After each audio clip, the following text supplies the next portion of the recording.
पिछले क्लास में हम लोग पढ़ के आ रहे हैं अभी कि लीनियर इनइक्वालिटी का क्या मतलब वास्तव में क्या होता है। इंट्रोडक्शन कह लो, इंट्रोडक्शन करके आ रहे हैं। अब लीनियर इनइक्वालिटी का हम लोग डेफिनीशंस को पढ़ने जा रहे हैं। और डेफिनीशंस समझने से पहले अच्छा है बस ये समझो कि कोई भी दो नंबर है, अगर नंबर की बात करा जाए जैसे 10, 20, 50 हो गया तो उसके बीच में एक रिलेशन होगा। तो दो जो अनइक्वल्स नंबर होते हैं उनके बीच में जो रिलेशन होता है ना, उसी को इनइक्वालिटी बोलते हैं। और ये रिलेशन केवल दो नंबर के ही बीच में नहीं होगा, एक वेरिएबल हो सकता है और एक नंबर हो सकता है, इसके भी बीच में हो सकता है। या दो वेरिएबल हो सकता है और एक नंबर हो सकता है, इसके भी बीच में हो सकता है।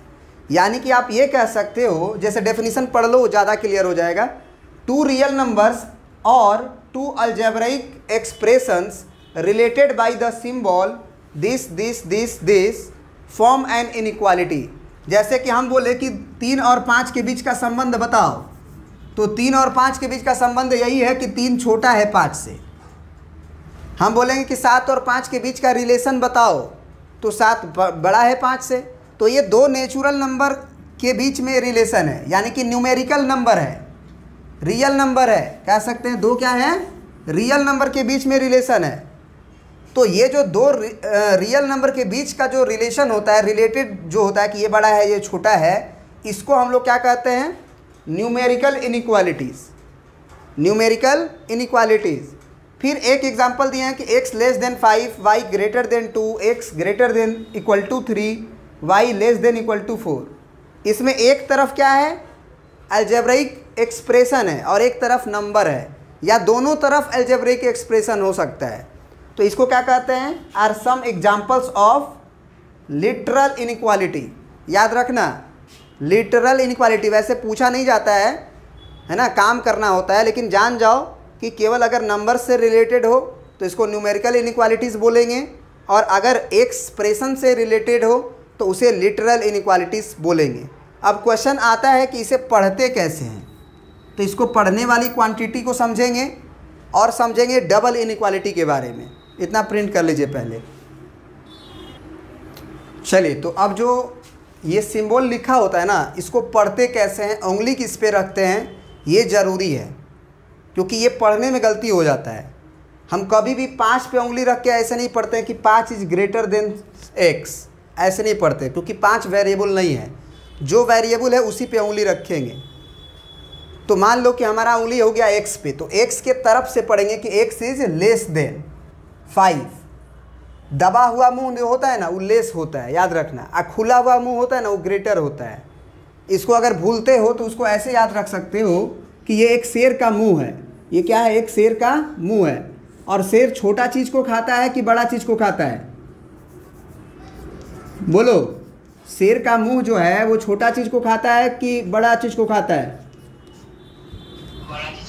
तो शेर का मुंह जिधर खुला हुआ होगा उधर हिरन होगा, और जिधर बंद होगा उधर छोटा चीज़ होगा। ये हमेशा याद रखना कि वो शेर का मुंह है और शेर बड़ा चीज़ को खाता है। तो अब यहाँ पे x के तरफ दबा हुआ मुंह है, तो x इज लेस देन 5 पढ़ेंगे, तो read as x less than 5। उसी तरह y के तरफ मुंह खुल गया तो y इज ग्रेटर देन 2 लिखे हुए हैं। फिर यहाँ पे क्या है? इक्वल टू, एक लाइन ऐसे खींच दिए, ऐसे करके एक लाइन ऐसे खींच दिए, तो इसको पढ़ते हैं कि x इज ग्रेटर देन 3 और इक्वल टू 3। मतलब दोनों में से कोई भी होगा सही हो जाएगा। मतलब ऐसा y जो 3 से बड़ा हो वो भी चलेगा, और ऐसा x है सुगी x, ऐसा x जो 3 के बराबर हो वो भी चलेगा। और लिखा गया, ये वर्ड पे है ना फोकस करना, और या लिखा हुआ है, मतलब इसमें x बराबर 3 भी चल जाएगा, और इसमें x बराबर 5 भी चल जाएगा, 6 भी चल जाएगा, 3.1 भी चल जाएगा। तो इसको कैसे पढ़ते हैं? x इज ग्रेटर देन और इक्वल टू 3। उसी तरह इसको y की तरफ दबा हुआ मुंह है, तो पहले क्या होगा? लेस देन, और इक्वल टू भी लगा हुआ है, तो y this read as y is less than और इक्वल टू 4। ये तो अभी सिंगल इनइक्वालिटी रहा करता था। अब इसमें देखो डबल इनइक्वालिटी आ गया है। इसको कैसे पढ़ते हैं? तो इसमें बीच में फिंगर रखते हैं। फिंगर कहाँ रखते हैं? बीच में। पढ़ते हैं कि 7 is greater then 5 and 7 is less then 10। उंगली हमेशा डबल इनइक्वालिटी में बीच में पड़ती है, ये पढ़ने का तरीका है। 7 is greater then 5 and 7 is less then 10। And बोला गया यहाँ पे, एंड का बहुत महत्व है, माने दोनों सही होना चाहिए, दोनों सही होना चाहिए। याद है ना, इंटरसेक्शन माने कॉमन होता है, एंड मैंने बताए थे। और कॉमन या इंटरसेक्शन का मतलब होता है कि दोनों का दोनों सही होगा तभी लेंगे, दोनों में होगा तभी लेंगे, बोला गया था दोनों में होगा तभी लेंगे। ए सेट और बी सेट दोनों में होगा तभी लेंगे। ऐसा नहीं है कि ए से भी है तो भी ले लेंगे, बी से है तो भी ले लेंगे, दोनों में से किसी, दोनों में ही होगा तभी लेंगे। जबकि यहाँ पे जो हम और पढ़ रहे थे उसमें क्या था, चाहे छोटा हो तो भी चल जाए, बराबर हो तो भी चल जाएगा। तो और का महत्व होता है, और माने या वाला और हिंदी में जो एंड होता है उसका मतलब होता है कि वो दोनों में होना चाहिए। तो 7 5 से बड़ा होना चाहिए और 10 से छोटा होना चाहिए, तभी ये सही है, ये इनइक्वालिटी, और नहीं तो नहीं सही है। फॉर एग्जाम्पल, अगर हम एक एग्जाम्पल तुमको दें यहाँ पे कि मान लो 7 है, ग्रेटर देन 5 है और लेस देन 6 है, क्या ये चलेगा? पढ़ के देखो, एक 7 पे उंगली रख दिए, क्या पढ़ेंगे? 7 is greater then 5 and 7 is less then 6। सही है, दोनों सही हो रहा है। 7 जो है वो 5 से बड़ा भी है, वो चलेगा, लेकिन 7 जो है वो 6 से छोटा होता है क्या? तो दोनों तरफ से अगर ट्रू नहीं होगा तो ये इनइक्वालिटी को ट्रू नहीं बोला जाएगा। दिस इज फॉल्स इनइक्वालिटी, ये गलत लिखा हुआ है। इसीलिए एंड का महत्व है कि दोनों तरफ से सही होना चाहिए। जैसे यहाँ पे था 7 5 से बड़ा भी था और 10 से छोटा भी था, यहाँ चलेगा। बात समझ में आई? इसको कभी भी और नहीं पढ़ते हैं, ऐसे नहीं पढ़ते हैं कि 7 इज ग्रेटर देन 5 और लेस देन 10, ऐसे नहीं पढ़ते हैं, एंड पढ़ते हैं। समझ में आ गई बात? अब नेक्स्ट पे आते हैं। यहाँ पे ये क्या था? लीनियर मतलब नंबर था, न्यूमेरिकल से इनइक्वालिटी बोल सकते हैं। यहाँ पे इन्वॉल्व हुआ है वेरिएबल, तो इसको क्या बोलेंगे? Literal inequality. तो ये क्या है? x इज ग्रेटर देन और इक्वल टू 3 और x इज लेस देन 7। तो इसको क्या पढ़ेंगे? एंड पढ़ते हैं। देखो, x इज ग्रेटर देन और इक्वल टू, यहाँ और पढ़ते हैं, याद रखना, यहाँ और ग्रेटर देन और equal to 3 and x is less than 7। मतलब हम कह सकते हैं कि जो x है ना वो 3 और 7 जो बाउंड्री है उसके बीच में है, ऐसे बोलेंगे। लग रहा है ना बीच में, इधर से छोटा इधर से बड़ा। x पे उंगली रखे, खुला हुआ मुंह था x के तरफ, इसीलिए ग्रेटर पढ़े। x इज ग्रेटर देन, खुला हुआ मुंह ने बड़ा, तो x पे उंगली रखे हैं, x इज ग्रेटर देन 3 और इक्वल टू 3 और x and x is less than 7। ये समझ में आ गया कि कोई दिक्कत है अभी? बोलो। इन्हें हम लोग डबल इनइक्वालिटी के नाम से जानते हैं, क्योंकि इसमें डबल इनइक्वालिटी हुआ है, एक इधर भी है एक इधर भी है, दो इनइक्वालिटी लगा है, एक लेस देन ग्रेटर देन, है ना, इसीलिए इसे डबल इनइक्वालिटी के नाम से जानते हैं। क्लियर है? अब यहीं पे मान लो हम ऐसे लिख दें, यहाँ पे तो मान लो चल जाएगा, लेकिन यहाँ पे नहीं चलेगा, यहाँ पे नहीं चलेगा। जैसे कोई भी नंबर ले लें कि जैसे 3 ग्रेटर देन 8 और लेस देन 4, चाहे लेस देन 5, माने 8 जो ऐसा नंबर है जो 3 से बड़ा भी है और 5 से छोटा भी है, ऐसा थोड़ी हो सकता है एक ही साथ, या होगा भी नहीं है। अगर 8 जो वो 3 से बड़ा वो ठीक है, लेकिन 5 से छोटा नहीं होता, तो ये गलत लिखा हुआ है, तो इस पे जोर देना ज़रूरी था। ठीक है ना? तो अब आगे बढ़ते हैं। अब देखो, कुछ नाम है उसको क्लियर कर लेते हैं। इसको पढ़ने तो सीख ही गए होगे।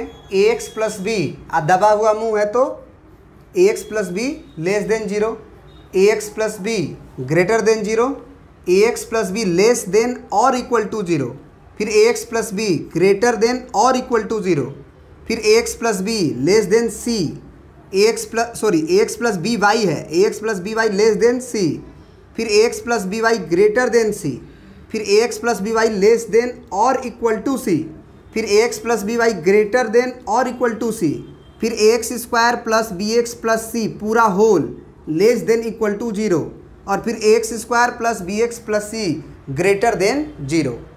तो यहाँ पे देखो जिसमें केवल लेस देन और ग्रेटर देन लगा है, इक्वल टू नहीं लगा है, जिसमें लेस देन केवल लगा है, जैसे ये लेस देन हो गया चाहे ग्रेटर देन हो गया, इक्वल टू नहीं लगा हुआ है।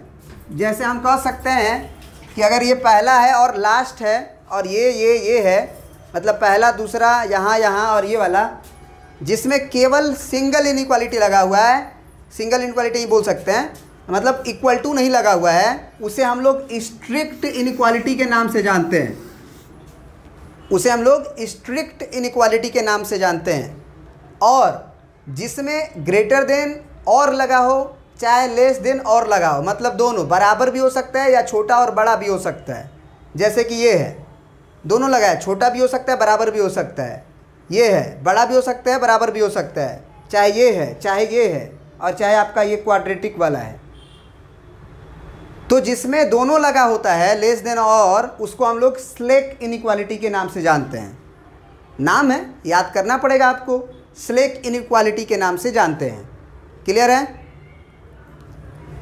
अब इसमें यहाँ पे देखो कि यहाँ पे पहला है, दूसरा है, तीसरा है, चौथा है, और आप कह सकते हो यहाँ है और यहाँ है दो, इसमें केवल एक्स वेरिएबल के रूप में यूज हुआ है, इसमें और कह लो आप इसमें और इसमें, केवल एक्स वेरिएबल के रूप में यूज हुआ है। तो इसे हम लोग बोलेंगे इनइक्वालिटी इन वन वेरिएबल। इसको तो हम लोग बोलेंगे linear inequality in one variable. इन दोनों को हम बोलेंगे quadratic inequality in one variable. लेकिन जिसमें एक्स और वाई दोनों यूज हो चुका है, उसे हम लोग दो वेरिएबल में बोलेंगे, लीनियर इनइक्वालिटी इन टू वेरिएबल, है ना। ये वाला हो गया, यहाँ वाला हो गया, ये वाला हो गया और ये वाला हो गया। इसे हम लोगों में बोलेंगे लीनियर इनइक्वालिटी इन टू वेरिएबल। लीनियर क्यों बोले? क्योंकि डिग्री 1 है वेरिएबल का अगर डिग्री 1 है, जैसे एक्स है उसका पावर 1 है, तो उसे लीनियर इनइक्वालिटी के नाम से जानते हैं। जबकि यहाँ पे एक्स स्क्वायर है, तो ये क्वाड्रेटिक पहले इक्वेशन होता था और इक्वल टू लेस देन और इक्वल टू लग जाने की वजह से क्वाड्रेटिक इनइक्वालिटी नाम हो जाएगा इक्वेशन की जगह पे। तो ये बात समझ में आ गया? तो ये आप नोट करके लिख लीजिएगा कि केवल अगर लेस देन हो, केवल अगर ग्रेटर देन हो तो स्ट्रिक्ट इनइक्वालिटी, अगर लेस देन और हो चाहे ग्रेटर देन और हो। हम लिख भी देते हैं, इसकी ब्रैकेट में आप लिख दीजिएगा लेस देन, करली ब्रैकेट मैंने करके ऐसे और ऐसे एक ग्रेटर देन करके लिख लीजिएगा, और इसके ब्रैकेट में लिख लीजिएगा ऐसे और ऐसे। ठीक है ना? चलिए ये हो गया तुम्हारा। अब हम पढ़ते हैं आगे। तो चलिए, ये अभी तक जो हम पढ़े वो एक बेसिक इंट्रोडक्शन ही था, कह सकते हैं इनइक्वालिटी का। मैंने इनइक्वालिटी का पहचान हो रहा था कि लेस देन कब होगा, ग्रेटर देन कब होगा, बड़ा और बराबर रहता है तो slack inequality, less than equal to, ये सब इंट्रोडक्शन ही कह सकते हो। बेसिकली इनइक्वालिटी जो है हम अब पढ़ने जा रहे हैं, है ना। इनइक्वालिटी क्या करने जा रहे हैं? अब हम पढ़ने जा रहे हैं, रूल्स वगैरह।